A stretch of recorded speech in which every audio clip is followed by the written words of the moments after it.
നസ്രിയ ചില്ലറക്കാരിയല്ല, അത്യാവശ്യം താരമൂല്യമുള്ള നായികയാണ് നസ്രിയ.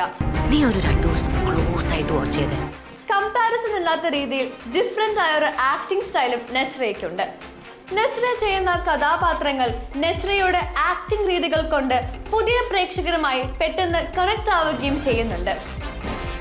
പക്ഷേ നമ്മുടെ സംവിധായകർ അത് എത്രത്തോളം മനസ്സിലാക്കിയിട്ടുണ്ട്, നസ്രിയയുടെ ടാലന്റ് എത്രത്തോളം ഉപയോഗപ്പെടുത്തിയിട്ടുണ്ട്. ശോഭനയെയും രേവതിയെയും ഒക്കെ പോലെ ഗംഭീര റേഞ്ചുള്ള നടിയാണ് നസ്രിയ. നല്ലൊരു ഫാൻ ബേസും അവർക്കുണ്ട്. ഈ 2 പ്ലസ് ഫാക്ടേഴ്സും കൃത്യമായി ഉപയോഗപ്പെടുത്താൻ കഴിയണം. പളുങ്ക് മുതൽ സൂക്ഷ്മദർശിനി വരെയുള്ള നസ്രിയയുടെ വിജയങ്ങൾ എല്ലാം നോട്ടബിൾ ആണ്. നേരം, ഓം ശാന്തി ഓശാന, ബാംഗ്ലൂർ ഡേയ്സ്, കൂടെ, രാജാ റാണി, ഈ ചിത്രങ്ങൾ ഗംഭീരമായത് നസ്രിയ എന്ന ഫാക്ടർ കൊണ്ടുകൂടിയാണ്.